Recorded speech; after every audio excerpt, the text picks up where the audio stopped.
ಇಲ್ಲಿ ನಾನು ಅಳವಿ ಬೀಜದ ಒಂದು ಡ್ರಿಂಕ್, ಅಂದರೆ ಹೆಲ್ದಿ ಡ್ರಿಂಕ್, ಮೈಕೈ ನೋವು, ಸೊಂಟ ನೋವು ಅದೆಲ್ಲ ಇರುತ್ತಲ್ಲ, ಅದು ತುಂಬ ಒಳ್ಳೆಯದು. ನೀವು ವಾರದಲ್ಲಿ ಒಂದು ಸಲ ಇದನ್ನು ಅಥವಾ 2 ಸಲ ಮಾಡ್ಕೊಂಡು ಕುಡಿಬೋದು. ಅತಿಯಾಗೂ ಬೇಡ, ತುಂಬ ಒಳ್ಳೆಯದಂದ್ರೆ ತುಂಬ ಒಳ್ಳೆಯದಿದು. ಗಂಡು ಮಕ್ಕಳಿಗಾಗಲಿ ಹೆಣ್ಮಕ್ಳಿಗೆ ಎಲ್ರಿಗೂ ಒಳ್ಳೆಯದು. ನೋಡಿ ತೆಳ್ಳಗಿರೋ ಬೀಜ, ಅಂದರೆ ಇಲ್ಲಿ ತೋರಿಸ್ತೀನಿ ನಿಮಗೆ. ಇದು ಅಳವಿ ಬೀಜ ಎಷ್ಟು ಸಣ್ಣಕ್ಕಿದೆ ನೋಡಿ. ಇದು ಇವಾಗ ಹಾಲಿಗೆ ಹಾಕಿದ್ಮೇಲೆ, ಅಂದರೆ ಕುದಿಯೋ ಹಾಲಿಗೆ ಹಾಕಿ ಕುದಿಸ್ತಾ ಇದ್ದೀನಿ. ಇದಕ್ಕೆ ಬೇಕಾದರೆ ಇದನ್ನು ಆಮೇಲೆ ಇದಕ್ಕೊಂಚೂರು ಬೆಲ್ಲನ ಆ್ಯಡ್ ಮಾಡ್ಕೊಬೋದು ನೀವು. ಈಗೆಲ್ಲ ದಪ್ಪ ಆಗಿದೆ, ಟ್ರಾನ್ಸ್ಪರೆಂಟ್ ಆಗುತ್ತೆ ಅದು. ಅದಾದ ತಕ್ಷಣ ನೀವು ಇದನ್ನು ಆಫ್ ಮಾಡ್ಕೊಂಡ್ಬಿಡ್ಬೋದು. ಇದರ ರೆಸಿಪಿ ಕೂಡ ಹಾಕ್ತೀನಿ ನಾನು. ಅಳವಿ ಬೀಜದ ರೆಸಿಪಿನ ನೀವಿಲ್ಲಿ ನೋಡ್ತಾ ಹೋಗಿ. ಅಂದರೆ ಒಂದು ಚಿಟಿಕೆಯಷ್ಟು ಉಪ್ಪು, ಅಳವಿ ಬೀಜ ಇಷ್ಟು, 1 ಟೀ ಸ್ಪೂನಷ್ಟು. ಇದರ ಉಪಯೋಗ ಏನು ಗೊತ್ತಾ? ಜೀರ್ಣಕ್ರಿಯೆಯನ್ನು ಸುಧಾರಣೆ ಮಾಡುತ್ತೆ. ಅಂದರೆ ನಮಗೆ ಎದೆ ಉಬ್ಬರ, ಅಜೀರ್ಣ ಮತ್ತು ಆ್ಯಸಿಡಿಟಿ ಇದ್ದರೆ ಕಡಿಮೆ ಮಾಡುತ್ತೆ. ದೇಹಕ್ಕೆ ತಂಪು ನೀಡುತ್ತೆ, ಉಷ್ಣತೆಯನ್ನು ಕಡಿಮೆ ಮಾಡುತ್ತೆ.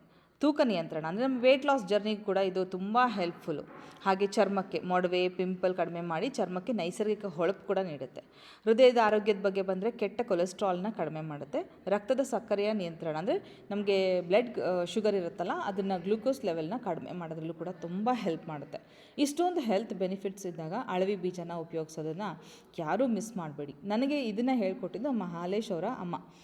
ನನಗೆ ಈ ರೆಸಿಪಿನ ಹೇಳ್ಕೊಟ್ಟಿದ್ದು. ಅಂದರೆ ಅವರು ಮೈಕೈ ನೋವು, ಸುಸ್ತು ಅಂತ ಅನಿಸಿದ ತಕ್ಷಣ ಇದನ್ನು ಮಾಡ್ಕೊಂಡು ಕುಡಿತಾರಂತೆ. ಈವನ್ ನಾನು ನಮ್ಮ ಮನೆಯಲ್ಲಿ ವಾರದಲ್ಲಿ 2 ದಿನ ಅಳವಿ ಬೀಜದ ಗಂಜಿ ಮಾಡಿಕೊಂಡು ನಾನು ನಮ್ಮ ಮನೆಯವರಿಬ್ಬರು ಕುಡಿತೀವಿ. ನಾವಿಬ್ಬರು ರಾತ್ರಿ ಮಲ್ಗೋಕ್ಕೆ ಮುಂಚೆ ಕುಡಿತೀವಿ. ಸೊ ಇಷ್ಟು 1 ಕಪ್ ನೀರು, ನಿಮಗೆ ಮ್ಯಾಕ್ಸಿಮಮ್ ಒಂದು ನೀರಿನ ಗ್ಲಾಸಲ್ಲಿ 1 ಗ್ಲಾಸಷ್ಟು ಅಳವಿ ಬೀಜದ ಕುಡಿದ್ರೂ ಸಾಕು. ಹಾಲು ಇಷ್ಟ ಇಲ್ದವರು ನೀರಲ್ಲೇ ಇದನ್ನು ಕುದಿಸ್ಕೊಂಡು ಅದಕ್ಕೆ ಬೆಲ್ಲ ಹಾಕ್ಕೊಂಡು, ಬೇಕಿದ್ರೆ ಸ್ವಲ್ಪ ತುಪ್ಪನೂ ಹಾಕ್ಕೋಬೋದು, ಹಾಕಿ ಕುಡಿಬೋದು. ಈ ಅಳವಿ ಬೀಜನ ಕುದಿಯೋ ನೀರಿಗೆ ಅಥವಾ ಕುದಿಯೋ ಹಾಲಿಗೆ ಹಾಕಿ ಅದನ್ನು ಚೆನ್ನಾಗಿ ಬೇಯಿಸ್ಕೋಬೇಕು. ಒಂದು 2 ನಿಮಿಷ ನೀವು ಇದನ್ನು ಅಂದರೆ ಕಲಿಸ್ತಾ ಇದ್ದರೆ ಅಷ್ಟರಲ್ಲಿ ಅದು ಒಳ್ಳೆ ಜೆಲ್ಲಿ ಬೀನ್ಸ್ ಥರ ಆಗುತ್ತೆ. ಆ ಜೆಲ್ಲಿ ಕನ್ಸಿಸ್ಟೆನ್ಸಿ ಅಂದರೆ ಅಳವಿ ಬೀಜ ಟ್ರಾನ್ಸ್ಪರೆಂಟ್ ಆಗುತ್ತೆ. ಆಗ ನೀವು ಇದು ಬೆಂದಿದೆ ಅಂತ ಅರ್ಥ ಮಾಡಿಕೊಂಡು ಇದಕ್ಕೆ ನೀವು ಹಾಲನ್ನು ಹಾಕಿ, ಬೆಲ್ಲ ನಿಮಗೆ ರುಚಿಗೆ ಏನು ಬೇಕೋ ಹಾಕ್ಕೋಬೋದು. ಡಯಾಬಿಟಿಸ್ ಪೇಷಂಟ್ಸ್ ಇದ್ದರೆ ಬೆಲ್ಲ ಏನೂ ಹಾಕಕ್ಕೆ ಹೋಗ್ಬೇಡಿ, ಹಾಗೆ ಕುಡೀರಿ. ಇದು ಯಾವುದೇ ರೀತಿ ವಾಸನೆ, ಟೇಸ್ಟ್ ಏನೂ ಇರಲ್ಲ, ಟೇಸ್ಟ್ಲೆಸ್ಸು. ಬಟ್ ನನ್ನ ಬಾಣಿಂತನದಲ್ಲಿ, ಅಂದರೆ ನಾನು ಬಾಣಂತಿಯಾಗಿದ್ದಾಗ ಅಮ್ಮ ಪ್ರತಿ ವಾರದಲ್ಲಿ 5 ದಿನ ನನಗೆ ಈ ಅಳವಿ ಬೀಜದ ಗಂಜಿ ಕುಡಿಸಿದ್ದಾರೆ. ತುಂಬ ಒಳ್ಳೆಯದು ಅಂಥೇಳಿ. ಹಾಗೆ ನಾವು ಅಂಟುಂಡೆ ಅಂತ ಮಾಡ್ತೀವಲ್ವ, ಉತ್ತತ್ತಿ ಖಾರ ಮಾಡ್ತೀವಿ, ಆವಾಗೂ ಕೂಡ ಬಾಣಂತಿ ಕೊಡುವಂಥ ಉತ್ತತ್ತಿ ಖಾರದಲ್ಲೂ ಕೂಡ ಅಳವಿ ಬೀಜನ ಸೇರಿಸಿ ಮಾಡಿಕೊಡ್ತಾರೆ. ಅಂದರೆ ಇದು ಉಷ್ಣನ ಕಡಿಮೆ ಮಾಡುತ್ತೆ. ಅದು ತುಂಬ ಹೀಟ್ ಅಲ್ವ, ಡ್ರೈ ಫ್ರೂಟ್ಸ್ ಪ್ರತಿದಿನ ಉತ್ತತ್ತಿದೆಲ್ಲ ತಿಂದಾಗ ಇದು ಕಡಿಮೆ ಮಾಡುತ್ತೆ ಅಂತ. ಒಂದು ಸೊಂಟ ಗಟ್ಟಿ ಆಗುತ್ತೆ ಅಂತ. ಅಮ್ಮನ ಫ್ರೆಂಡು ಬಂದು, ಇನ್ನೂ ಅಳವಿ ಬೀಜ ತರಿಸಿಲ್ವಾ ನೀವು ಅಂಥೇಳಿ, ನಾನು ಡೆಲಿವರಿಯಾಗಿ 15 ದಿನಕ್ಕೆ ಅಳವಿ ಬೀಜ ತರಿಸಿ ಅಮ್ಮ ಮತ್ತು ಅವ್ರ ಫ್ರೆಂಡು ಸೇರಿಕೊಂಡು ಅದನ್ನು ಖಾರದ ಉಂಡೆ ಮಾಡಿ ಇಟ್ಟಿದ್ರು. ಹಾಗೆ ಅಳವಿ ಬೀಜನ ಅಮ್ಮ ಪ್ರತಿದಿನ ಗಂಜಿ ಮಾಡಿ ಕುಡಿಸೋರು. ನಾನ್ ವೆಜಿಟೇರಿಯನ್ಸ್ ಏನೇನೋ ಮೀನ್ಸ್ ತಿಂತಾರಲ್ವ ಅವರು ಬಾಣಂತನದಲ್ಲಿ, ಬಟ್ ನಾವು ವೆಜಿಟೇರಿಯನ್ಸ್ ಆಪ್ಷನ್ಸ್ ಇದು ಅಳವಿ ಬೀಜ. ನೋಡಿ, ನಮ್ಮ ಪರಿಸರದಲ್ಲೇ ಎಲ್ಲದಕ್ಕೂ ಮದ್ದಿದೆ, ಹುಡುಕೋಬೇಕಷ್ಟೆ. ಬಟ್ ನಾವೇನು ಮಾಡ್ತೀವಿ, ಈಸಿ ಅಂಥೇಳಿ ಫಸ್ಟು ಹೋಗೋದೇ ಟ್ಯಾಬ್ಲೆಟ್ಗೆ. ಅದಕ್ಕಿಂತ ಸಪ್ಲಿಮೆಂಟ್ಸ್ಗಿಂತ 100ಕ್ಕೆ 100 ಪಾಲು ವಾಸಿ ಇದೆಲ್ಲ ಮನೆಯಲ್ಲಿರೋವಂಥ ಮದ್ದುಗಳು. ಇದನ್ನು ಬಳಸ್ಕೊಂಡು ಆರೋಗ್ಯನ ಪಡ್ಕೊಳ್ಳೋಣ ಅಂತ ಹೇಳಲಿಕ್ಕೆ ಇಷ್ಟಪಡ್ತೀನಿ. ಇದು ಹಾಲೇಶ್ ಅವ್ರ ಅಕ್ಕ ನಮಗೆ ಇವತ್ತು ಅಳವಿ ಗಂಜಿ ಮಾಡಿ ತೋರಿಸ್ತಾ ಇದ್ದಾರೆ. ಶ್ವೇತಾ ಅವರು, ನಿಮಗೆಲ್ಲ ಗೊತ್ತು, ಎಲ್ಲ ಫುಡ್ ಪ್ರಾಡಕ್ಟ್ಸ್ ಅವ್ರ ಮನೆಯಲ್ಲೇ ಮಾಡಿ ನಿಮಗೆಲ್ಲ ತಲುಪಿಸ್ತಾ ಇದ್ದಾರೆ. ಅವ್ರು ಇವತ್ತು ನಮಗೆ ಅಳವಿ ಗಂಜಿ ಮಾಡಿ ತೋರಿಸ್ತಾ ಇದ್ದಾರೆ. Thank you Shweta. ಹಾಗೆ ಇದು ಮಲೇಷಿಯನ್ ಪೇರ್ಲೆಕಾಯಿ. ಎಲ್ಲಿಂದ ತಂದ್ರಿ ಅಂದರೆ, ನಮ್ಮ ಮನೆಯಲ್ಲಿ ನರ್ಸರಿಯಿಂದ ಒಂದು ಗಿಡ ತೊಗೊಂಡು ಬಂದಿದ್ವಿ. ನಾವು ಅವರಿಗೆ ಕೆಂಪು ಪೇರ್ಲೆಕಾಯಿ ಬೇಕು ಅಂದರೆ ಅವರು, ಇದು ನೋಡಿ ಮೇಡಮ್, ಮಲೇಷ್ಯಾದ್ದು ಗಿಡ ಯಾವ ಬಣ್ಣದಿದೆಯೋ ಕಾಯಿ ಕೂಡ ಅದೇ ಬಣ್ಣದ್ದೇ ಬಿಡುತ್ತೆ, ಒಳಗಡೆ ನಿಮಗೆ ಪಿಂಕ್ ಕಲರ್ ಇರುತ್ತೆ ಅಂದರು. ಸರಿ ಟ್ರೈ ಮಾಡೋಣ ಅಂತ ತಂದರೆ ಸಕ್ಕರೆ ಇದ್ದಂಗೆ ಇತ್ತು. ಮಲೇಷಿಯನ್ ಪೇರ್ಲೆಕಾಯಿ ಅಂತೆ, ತುಂಬ ಅಂದರೆ ತುಂಬ ಚೆನ್ನಾಗಿತ್ತು. ಎಲ್ಲರೂ 2 ಪೀಸ್, ಫಸ್ಟ್ ಹಣ್ಣಲ್ವ, 2 ಪೀಸ್ ತಿಂದ್ವಿ ನಾವೆಲ್ಲರೂ. ನಾನು ರೆಕಾರ್ಡ್ ಮಾಡ್ತಾಯಿದ್ದೀನಿ ಅಂತಲೇ ಬಯಸ್ಕೊಳ್ತಾ ಇದ್ದೀನಿ ಇಲ್ಲಿ. Hello, good morning. ಇವತ್ತು ಮಂಗಳವಾರ, ಅಮಾವಾಸ್ಯೆ ಪೂಜೆ ಎಲ್ಲ ಮುಗೀತು. ಸೊ ಹಾಗೆ ಒಂದು ಕ್ಲಿಪ್ಪಿಂಗ್ ತೊಗೊಳ್ತಾ ಇದ್ದೀನಿ ನಾನು ನಿಮಗೋಸ್ಕರ.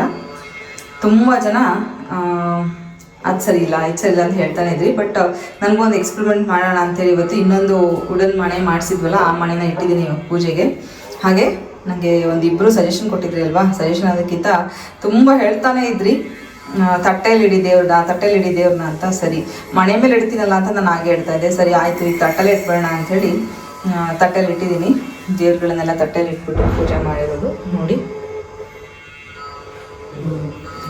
ವಿಗ್ರಹಗಳು ವಿಗ್ರಹಗಳು ದೊಡ್ಡದಿರಬಾರ್ದು, ಮುಷ್ಟಿ ಒಳಗಡೆ ಇರಬೇಕಲ್ವ, ಹಾಗಾಗಿ ಎಲ್ಲ ಪುಟ್ಟ ಪುಟ್ಟ ವಿಗ್ರಹನೇ ಇಡಬೇಕು ಪೂಜೆಗೆ, ದೊಡ್ಡ ವಿಗ್ರಹನ ಇಡಬಾರ್ದು. ದೊಡ್ಡ ವಿಗ್ರಹ ಇಟ್ಟರೆ ನೈವೇದ್ಯಕ್ಕೆ ತುಂಬ ಸೇರಕ್ಕೆ ಅನ್ನ ಮಾಡಬೇಕಾಗತ್ತೆ, ಅಷ್ಟನ್ನು ನಾವು ಮಾಡಲ್ಲ. ಹಾಗಿದ್ದಾಗ ನಾವು ತುಂಬ ಇಡೋದು ಒಳ್ಳೆಯದಲ್ಲ. ಹಾಗೆ ಇವತ್ತು ಕೇಸರಿ ಬಾತ್ ಮಾಡಿದ್ದೆ ನೈವೇದ್ಯಕ್ಕೆ. ಅಲ್ಲಿ ನಮ್ಮ ವಾಟರ್ ಪ್ಲ್ಯಾಂಟ್ಗೂ ಹೋಗಿ ಬಂದ್ವಿ ಪೂಜೆಗೆ. ಹಾಗೆ ಪೂಜೆ ಮುಗಿದು ಸುಮಾರು ಹೊತ್ತಾಯಿತು. ಈಗ ನೆನೆಸ್ಕೊಂಡು ಅಯ್ಯೋ ವಿಡಿಯೋನೇ ಮಾಡಲಿಲ್ಲ ಅಂಥೇಳಿ ಮಾಡ್ತಾಯಿದ್ದೆ. ಜಿಜು ಕಡೆ ಬಾಮ್ಮ, ಬಾ ಈ ಕಡೆ ಬಾ, ಇಲ್ಲಿ ಬಾ ಜಾಣ, ಬಾ ಬಾ, ಬೇಡ ಹೋಗು. ನೋಡಿ ಇವತ್ತು ಚೆನ್ನಾಗಿ ಬಿಸಿಲಿದೆ, ಎಷ್ಟು ಚೆನ್ನಾಗಿ ಅನಿಸ್ತಾ ಇದೆ ಇವತ್ತು. ಹಾಗೆ ಸ್ವಲ್ಪ ಗಿಡಗಳನ್ನೆಲ್ಲ ಹಾಕಿದ್ದೀವಿ. ಸಾಧ್ಯವಾದರೆ ಇದ್ರ ಜೊತೆಗೇ ಕ್ಲಿಪ್ಪಿಂಗ್ ಹಾಕ್ತೀನಿ ನಾನು. ಅಮ್ಮ ಬಂದಿದ್ದಾರೆ, ಅದ್ರ ಕ್ಲಿಪ್ಪಿಂಗ್ನೂ ಹಾಕ್ತೀನಿ.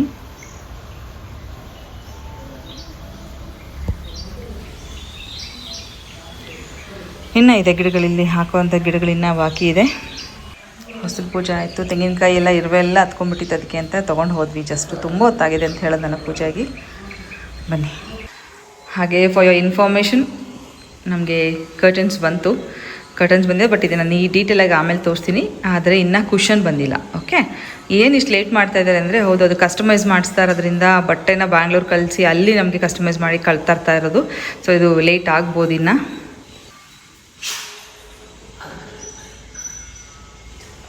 So good morning. ನೋಡ್ಬೋದು ಪೂಜೆ ಆಗಿದೆ, ಕಾಣಿಸ್ತಾ ಇದೆ. ಓಕೆ, ಬೆಳಗ್ಗೆನೇ ಆಯಿತು, ಬೇಗ ಮುಗಿಸಿದ್ವಿ ಇವತ್ತು ಪೂಜೆ. ಅಮ್ಮ ಬೇರೆ ಇದ್ದರು, ಅಮಾವಾಸ್ಯೆ ಇರೋದ್ರಿಂದ ಪೂಜೆ ಮುಗಿಸಿ ಪ್ಲ್ಯಾಂಟ್ ಹತ್ರ ಹೋಗಿ ನಮ್ಗೆ ಅಲ್ಲೂ ಪೂಜೆ ಆಗಬೇಕಿತ್ತು, ಎಲ್ಲ ಪೂಜೆ ಮುಗಿಸ್ಕೊಂಡು ಬಂದ್ವಿ. ಹಾಗೆ ಈಗ ಒಂದು 4-5 ಡೇಸ್ ಆಯಿತು ಹರಿಪ್ರಿಯರ ಪ್ರಾಡಕ್ಟ್ ಬಂದು, ಅದನ್ನು ಒಂಚೂರು ತೋರಿಸ್ಬೇಡ ಅಂಥೇಳಿ ವಿಡಿಯೋ ಸ್ಟಾರ್ಟ್ ಮಾಡ್ತಾಯಿದ್ದೀನಿ. ಮೊದಲಿಗೆ ಪೇನ್ ಆಯಿಲ್ ಸ್ವಲ್ಪ ಖಾಲಿಯಾಗಿದೆ, ಕಾಣಿಸ್ತಾ ಇದೆಯಾ?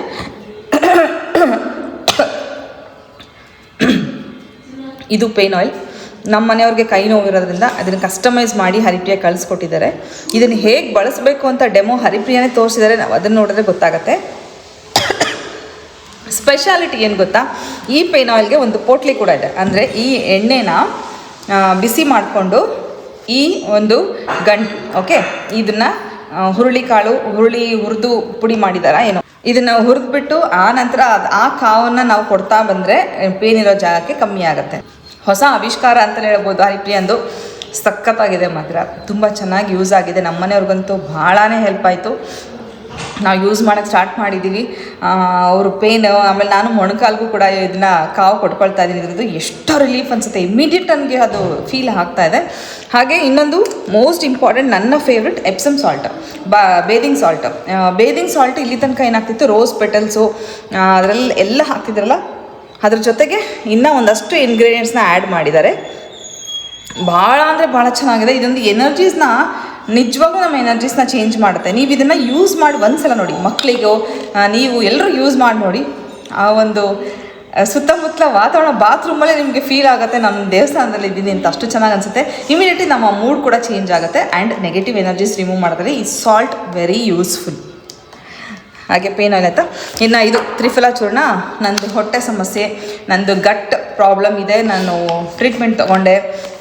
ಸೊ ಹಾಗಾಗಿ ಹರಿಪ್ರಿಯ ಹತ್ರ ಮಾತಾಡುವಾಗ ಹರಿಪ್ರಿಯ ಏನು ಮಾಡಲಿ ಅಂತಂದಾಗ, ತ್ರಿಫಲ ತೊಗೊಳ್ಳಿ ಮ್ಯಾಮ್, ಮತ್ತೆ ಕಳಿಸ್ತೀನಿ ನಾನು ಅಂತೇಳಿ ಕಳಿಸಿದ್ದಾರೆ. ಇದನ್ನು ಒಂದು ಅರ್ಧ ಸ್ಪೂನ್ ಅಥವಾ ಒಂದು ಅರ್ಧ ಸ್ಪೂನ್ ಸಾಕು, ಅಷ್ಟನ್ನು ಉಗುರು ಬೆಚ್ಚಗಿನ ನೀರಲ್ಲಿ ನಾವು ಇದನ್ನು ಹಾಕಿ ರಾತ್ರಿ ಮಲ್ಗೋಕ್ಕೆ ಮುಂಚೆ ಕುಡಿಬೋದು. ಬೆಸ್ಟ್ ಅಂದರೆ ನೈಟ್ ಮಲ್ಗೋಕ್ಕೆ ಮುಂಚೆ ಒಂದು ಗ್ಲಾಸ್ ಉಗುರು ಬೆಚ್ಚಗಿನ ನೀರಲ್ಲಿ ಇದನ್ನು ಹಾಕಿ ಕುಡಿದ್ರೆ ನಿಮಗೆ ಆ್ಯಸಿಡಿಟಿ ಅಥವಾ ಬ್ಲೋಟಿಂಗ್ ಅಥವಾ ಗಟ್ ಎನಿ ರಿಲೇಟೆಡ್ ಇಶ್ಯೂಸ್ ಇದ್ರೂ ಕೂಡ ವೆರಿ ಹೆಲ್ಪ್ಫುಲ್. ನನ್ನ ಪರ್ಸ್ನಲ್ ಫೇವ್ರೆಟ್, ನಾನು ತರಿಸ್ಕೊಂಡೆ ಮತ್ತೆ ಇದನ್ನು. ಇನ್ನು ನಾಭಿ ತೈಲ, ಹರಿಪ್ರಿಯಂಗೆ ಇಮ್ಮಿಡಿಯೇಟ್ಲಿ ಅನಿಸಿರುತ್ತೆ ಓಕೆ ಗಟ್ ಪ್ರಾಬ್ಲಮ್ ಅಂತ ತಕ್ಷಣ ನಾಭಿ ತೈಲ ಕೊಟ್ಟು ಕಳಿಸೋದು ಒಳ್ಳೆಯದು ಅಂತ. ಇದ್ರ ರಿವ್ಯೂಸ್ ನಿಮಗೆ ಹಾಕ್ತೀನಿ. ಎಷ್ಟು ಜನ ಇದನ್ನು ಹೊಗಳಿ ಹಾಕ್ತಾರೆ ಅಂದರೆ, ಇದರಿಂದ ನಮಗೆ ಈಗ ನಿದ್ರೆ ಬರ್ತಾ ಇದೆ, ನಮ್ಗೆ ಯಾವುದೇ ರೀತಿ ಬ್ಲೋಟಿಂಗ್ ಅನಿಸ್ತಾ ಇಲ್ಲ, ಕಾಮ್ ಅನಿಸ್ತಾ ಇದೆ, ನಮಗೆ ಆ್ಯಂಗ್ಸೈಟಿ ರಿಲೀಸ್ ಆಗ್ತಾ ಇದೆ ಅಂತ. ನಮ್ಮ ಹೊಕ್ಕಳಿಗೆ ಇದನ್ನು ಒಂದು 2-3 ಹನಿ ಹಾಕ್ಕೊಂಡ್ರೆ ಸಾಕು, ನಮ್ಗೆ ಅಷ್ಟು ರಿಲ್ಯಾಕ್ಸ್ ಫೀಲ್ ಆಗುತ್ತೆ. ಸೊ ಇದೆಲ್ಲ ಹರಿಪ್ರಿಯನ್ ಪ್ರಾಡಕ್ಟು. ಬನ್ನಿ ಇವತ್ತಿನ ವ್ಲಾಗ್ನು ಕಂಪ್ಲೀಟಾಗಿ ನೋಡಿ. ಇಷ್ಟ ಆದರೆ ಗೊತ್ತಲ್ಲ, ಪ್ಲೀಸ್ ಒಂದು ಲೈಕ್ ಮಾಡಿ. ಹರಿಪ್ರಿಯ ಇದ್ರ ಡೆಮೋ ಕೂಡ ಕೊಟ್ಟಿದ್ದಾರೆ, ಯಾವ ರೀತಿಯಲ್ಲಿ ನಾವು ಆಯಿಲ್ನ ಯೂಸ್ ಮಾಡಬೇಕು ಅಂತ, ಅದನ್ನು ನೋಡ್ಕೊಂಡು ಬರೋಣ. ನಾನು ಯಶಸ್ವಿನಿಂದ ಹರಿಪ್ರಿಯ ಮಾತಾಡ್ತಾ ಇದ್ದೀನಿ. ಪೇನ್ ಆಯಿಲ್ನ ತುಂಬ ಅಂದರೆ ಕಸ್ಟಮೈಸ್ ಪೇನ್ ಆಯಿಲ್ನ ಹೇಗೆ ಯೂಸ್ ಮಾಡೋದು ಅಥವಾ ನಮ್ಮ ಪೇನ್ ಆಯಿಲ್ನ ಹೇಗೆ ಯೂಸ್ ಮಾಡೋದು, ತುಂಬಾ ನೋವುಗಳಿದ್ರೆ, ಮಸಲ್ಸ್ ಟೈಟ್ನೆಸ್ ಇದ್ದರೆ ಹೇಗೆ ಕೆಲಸ ಮಾಡುತ್ತೆ ಅನ್ನೋದನ್ನು ತೋರಿಸ್ತಾ ಇದ್ದೀನಿ.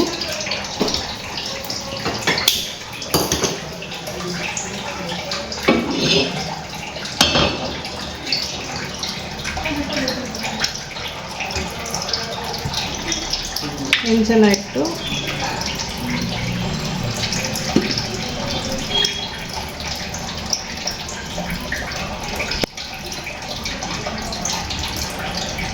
ಎಷ್ಟು ಅಗತ್ಯ ಇದೆಯೋ ಅಷ್ಟು ಮಾತ್ರ ಹಾಕ್ಕೊಳ್ಳಿ.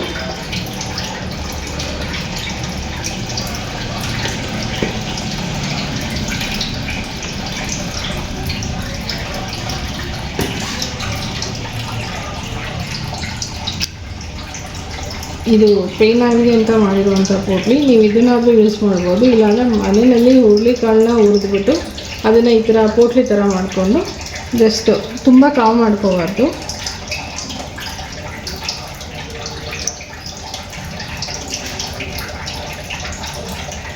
ಒಂದ್ಸರಿ ಟ್ಯಾಪ್ ಮಾಡಿಕೊಂಡು ನಿಮಗೆ ಯಾವ ಜಾಗದಲ್ಲಿ ಎಫೆಕ್ಟೆಡ್ ಏರಿಯಾ ಎಲ್ಲಿ ಇರುತ್ತೋ ಅಲ್ಲಿ ನೀವು ಟ್ಯಾಪನ್ನು ಮಾಡ್ಕೋಬೋದು.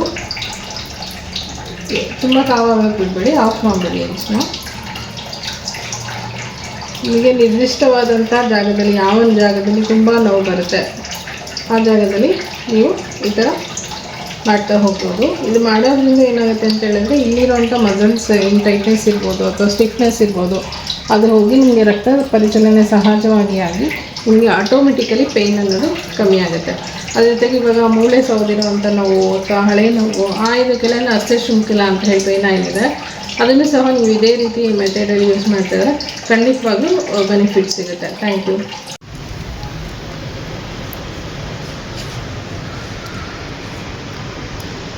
ನಮಸ್ಕಾರ ಎಲ್ಲರಿಗೂ. ನಾನು HSVಯಿಂದ ಹರಿಪ್ರಿಯ ಮಾತಾಡ್ತಾ ಇದ್ದೀನಿ. ಸೊ ಇದು ಕಸ್ಟಮೈಸ್ ಆಯಿಲು, ಮೂರುಗಳಿ ಆಯಿಲ್ ಲಾಸ್ಟ್ ಟೈಮ್ ಮಾಡಿದ್ವಲ್ಲ, ಸೊ ಅದೇ ಥರ ಇದೇನಂತ ಹೇಳಿದ್ರೆ ಸ್ವಲ್ಪ ಬೋನ್ ವೀಕ್ ಇರುತ್ತಲ್ಲ ಅವ್ರಿಗಂತ ಎಸ್ಪೆಷಲಿ ಇನ್ನೂ ಸುಮಾರು ಇಂಗ್ರೀಡಿಯೆಂಟ್ಸ್ ಹಾಕಿ ಮಾಡ್ತೀವಿ.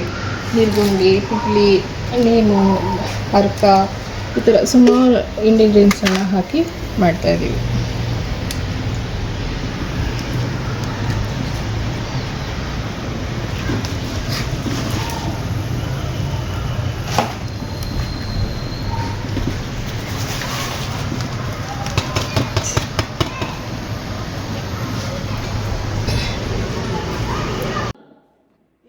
ಪ್ರತಿ ಬಾರಿಗೂ ನಾನು ನಿಮಗೆ ಹೇಳ್ತಾ ಇರ್ತೀನಿ ನೇಚರ್ಸ್ ಬೇನ್ ಪ್ರಾಡಕ್ಟ್ಸ್ ಬಗ್ಗೆ. ಹೌದು, ಇದು ಉತ್ಪ್ರೇಕ್ಷೆನೂ ಅಲ್ಲ ಅಥವಾ ನಮ್ಮ ಪ್ರಮೋಷನ್ ಮಾಡಲಿಕ್ಕೆ ಹೇಳಬೇಕು ಅಂತಲೂ ಅಲ್ಲ, ಮನಸ್ಫೂರ್ತಿಯಾಗಿ ಹೇಳೋವಂಥದ್ದು. ಯಾಕಂದರೆ ಈ ಶ್ರಮ ನೋಡುವಾಗ ನಾನೇ ಎಷ್ಟೋ ಸಲ ಹೇಳಿದ್ದೀನಿ ಹರಿಪ್ರಿಯಂಗೆ, ಇಷ್ಟೆಲ್ಲ ಕಷ್ಟ ಬೇಕಿತ್ತಾ ನಿಮಗೆ ಅಂತ. ಹರಿಪ್ರಿಯಂದು ಒಂದೇ ಮಾತು, ಮ್ಯಾಮ್ ಅಷ್ಟು ಜನ ಉಪಯೋಗ ಆಗ್ತಾಯಿದೆ ಅಂಥೇಳಿ ಮೆಸೇಜ್ ಹಾಕೋದು, ಕಾಲ್ ಮಾಡಿ ನನ್ನ ನೋವು ಕಡಿಮೆ ಆಯಿತು ಅಂತ ಹೇಳ್ತಾರಲ್ಲ, ಅವಾಗ ಎಷ್ಟು ಸಂತೋಷ ಆಗುತ್ತೆ ಮ್ಯಾಮ್. ಅದ್ರ ಮುಂದೆ ಇದೆಲ್ಲ ಏನು ಮ್ಯಾಮ್ ಅಂತಾರೆ. ಅವ್ರು ಹೇಳುವಾಗ ಹೌದು ಸರಿ ಅಂತ ನಂಗೆ ಅನಿಸುತ್ತೆ. ನಾನಂತೂ ಯಾವಾಗಲೂ ಹೇಳ್ತು, ಈ ಶ್ರಮ ನಿಜವಾಗ್ಲೂ ನನ್ನ ಕೈಲಿ ಸಾಧ್ಯ ಇಲ್ಲ. ನಾನೇ ಇದನ್ನೇನಾದರೂ ಮಾಡಬೇಕು ಅನ್ನೋ ಒಂದು ಪರಿಸ್ಥಿತಿ ಇದ್ದರೆ ನಾನು ಮಾಡ್ತಾ ಇರಲಿಲ್ವೇನೋ. ಬಟ್ ಹರಿಪ್ರಿಯ ಡೆಡಿಕೇಟೆಡ್ ಆಗಿ ಆ ನಾರು ಬೇರುಗಳನ್ನು ಹುಡುಕಿ ಅವರು ಹಳ್ಳಿಗೆ ಹೋಗ್ಬಿಡ್ತಾರೆ. ಯಾಕಂದರೆ ಹುಟ್ಟು ಬೆಳೆದಿದ್ದು ತುಮಕೂರು ಹತ್ರ ಒಂದು ಹಳ್ಳಿ. ಸೊ ಅಲ್ಲಿಗೆ ಹೋಗಿ ಅಲ್ಲಿಂದ ಹುಡ್ಕೊಂಡು ಬರ್ತಾರೆ ಅಲ್ಲಿ ಎಲ್ಲ ಆಯುರ್ವೇದ ವಸ್ತುಗಳನ್ನು ಅಥವಾ ಗಿಡಮೂಲಿಕೆಗಳನ್ನು. ಯಾಕೆ ಅಂದರೆ ಹರಿಪ್ರಿಯ ಹುಟ್ಟಿ ಬೆಳೆದಿದ್ದು ಅವ್ರ ತಾತನ ಕೈ ಕೆಳಗೆ. ತಾತ ಆಯುರ್ವೇದ ಪಂಡಿತರು. ಹೀಗಾಗಿ ಅವ್ರಿಗೆ ಅದ್ರದ್ದೊಂದು ಟಚ್ಚು. ಚಿಕ್ಕಂದಿರುವಾಗ ಅವ್ರ ಮನೆಗೆ ಯಾರಾದರೂ ಪೇಷಂಟ್ಗಳು ಬಂದರೆ ಹಳ್ಳಿಗಳಿಂದ ಬರ್ತಾಯಿದ್ರಂತೆ ಗಾಡಿ ಹುಡ್ಕೊಂಡು. ಆಗ ಅವ್ರನ್ನ ಅಲ್ಲೇ ಉಳಿಸ್ಕೊಂಡು ಅವ್ರಿಗೆ ಅಡುಗೆ ಮಾಡಿಟ್ಟು 3 ಹೊತ್ತು ಅವರಿಗೆ ಆಯುರ್ವೇದ ಔಷಧಿಗಳನ್ನು ಕೊಟ್ಟು ವಾಸಿ ಆದಮೇಲೆ ಅವ್ರನ್ನ ಊರಿಗೆ ಕಳಿಸುವಂಥ ಪದ್ಧತಿ ಇತ್ತಂತೆ ಅವ್ರ ಮನೆಯಲ್ಲಿ. ಸೊ ಹೀಗಿರುವಾಗ ಹರಿಪ್ರಿಯ ಅವರು ಮತ್ತು ಏನು ಮೊಮ್ಮಕ್ಕಳಿದ್ರು ಇವರೆಲ್ಲ ಆ ಕಲ್ಲಲ್ಲಿ ಔಷಧಿನ ಅರಿಯೋಕ್ಕೆ ಕುತ್ಕೋಬೇಕಿತ್ತಂತೆ. ಇದೆಲ್ಲ ಕೇಳುವಾಗ ಅನಿಸುತ್ತೆ ಇದು ಬ್ಲಡ್ಡಲ್ಲೇ ಇದೆ ಅವರಿಗೆ. ಸೊ ನಾವೇನು ಬೇಡ ಅಂದರೂ ಬೇಕು ಅಂದರೂ ಇದು ಹೀಗೇ ಮಾಡಬೇಕು, ಇದೇ ರೀತಿ ಆಗಬೇಕು ಅನ್ನೋ ಒಂದು ಆಸೆ. ಅದನ್ನು ಹೆಂಗೆ ಅಂದ್ಕೊಂಡ್ಬಿಟ್ಟಿದ್ದಾರೆ ಅಂದರೆ ಒಂದು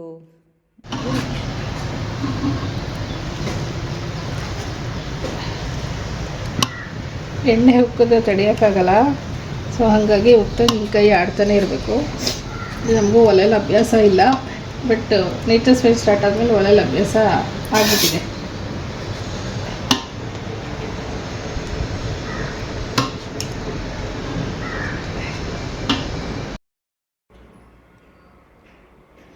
ಒಂದು ರೀತಿ ಅದನ್ನು ಈಗ ದೇವರ ವ್ರತ ಮಾಡಿದರೆ ಎಷ್ಟು ನಿಷ್ಠೆಯಿಂದ ಮಾಡ್ತೀವಲ್ಲ ಆ ರೀತಿಯಲ್ಲಿ ಇದನ್ನು ಮಾಡ್ತಾರೆ.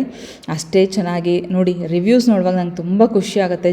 ಎಷ್ಟೋ ಜನ ವಯಸ್ಸಾಗಿರೋರು, ನನ್ನ ಏಜ್ನವರು ಎಲ್ಲರೂ ಕೂಡ ಮೆಸೇಜ್ ಮಾಡಿ ಹೇಳ್ತಾರೆ, ನಂಗೆ ಆ ನೋವು ಕಡಿಮೆ ಆಯಿತು, ಈ ನೋವು ಕಡಿಮೆ ಆಯಿತು ಅಂತ. ಭಾಳ ಖುಷಿಯಾಗುತ್ತೆ. ಎಕ್ಸಲೆಂಟ್ ಪ್ರಾಡಕ್ಟ್ ಹರಿಪ್ರಿಯನ ಹತ್ರ ಸಿಗೋದು ಅಂದರೆ ಪೇನ್ ಆಯಿಲು. ಈ ಪೇನ್ ಆಯಿಲ್ಗೆ ಹೊಸದಾಗಿ ಕಾವು ಕೊಟ್ಕೊಳ್ಳಿಕ್ಕೆ ಒಂದು ಪೋಟ್ಲಿ ಕೂಡ ಮಾಡಿದ್ದಾರೆ. ಅದು ದಿ ಬೆಸ್ಟ್ ಐಡಿಯಾ. ಯಾಕಂದರೆ ನಮಗೆ ಆರ್ಥೋ ಒಂದು ಹಾಸ್ಪಿಟಲ್ಸ್ಗೆ ಹೋದರೆ ಮೆಡಿಕಲ್ ಶಾಪಲ್ಲಿ ಸಿಗುತ್ತೆ ನಮಗೆ silicon gel bags, heat pad, cold pad ಎರಡೂ ಹಾಕ್ಕೋಬೋದು. ಬಟ್ ಆಯುರ್ವೇದದ್ದು ಎಷ್ಟು ಸಂತೋಷ ಆಗುತ್ತೆ. ಈ ಇನೋವೇಟಿವ್ ಆಗಿ ಯೋಚನೆ ಮಾಡೋದೆಲ್ಲ ಇಂಥವ್ರಿಗೆ ಬರುತ್ತೆ ಏನೋ. ಅದೇ ನೋಡಿ ಅವ್ರ ಶ್ರಮಗಳು. ನಾನಂತೂ ಯಾವಾಗಲೂ ಹೇಳ್ತೀನಿ, ಮಿಸ್ ಮಾಡದೆ ನಿಮ್ಮ ಕಷ್ಟದ ವೀಡಿಯೋಗಳನ್ನು ಕಳಿಸ್ಲೇಬೇಕು ನೀವು ಅಂಥೇಳಿ ಕಳಿಸ್ಕೊಳ್ಳೋದು. ಹೇಗನ್ನಿಸ್ತು? ಇಷ್ಟ ಆಗಿದ್ರೆ ಗೊತ್ತಲ್ಲ, ಪ್ಲೀಸ್ ಒಂದು ಲೈಕ್ ಮಾಡೋದನ್ನು ಮಾತ್ರ ಮಿಸ್ ಮಾಡಿಬಿಡಿ. ಹಾಗೆ ಕಂಪ್ಲೀಟಾಗಿ ವೀಡಿಯೋ ನೋಡಿ ಫ್ರೆಂಡ್ಸ್ ಆ್ಯಂಡ್ ಫ್ಯಾಮಿಲಿಗೂ ಶೇರ್ ಮಾಡಿ. ಇದು ಉಪಶಮ್ ವೆರಿಕೋಸು, ನನಗೆ ವೆರಿಕೋಸ್ ಏನಾಗಿತ್ತು, ಉಪಶಮ್ ವೆರಿಕೋಸ್ದು ಆಯಿಲ್ ಯೂಸ್ ಮಾಡ್ತಾ ಇದ್ದೆ. ಕೇವಲ 2 ಬಾಟ್ಲಿಗೆ ಎಲ್ಲ ಕಡಿಮೆ ಆಯಿತು. ನಾನೇನು ಬೇರೆ ಬೇರೆ ಮೆಡಿಸಿನ್ಸ್ ಎಲ್ಲ ತೊಗೊಂಡು ಏನೂ ಕಡಿಮೆ ಆಗಿರಲಿಲ್ಲ. ಈ ಆಯಿಲ್ ಬಳಸಿದ ಮೇಲೆ ನನಗೆ ಸಂಪೂರ್ಣವಾಗಿ ಕ್ಯೂರ್ ಆಗಿದೆ. ನೀವು ಬಳಸಿ. Thank you.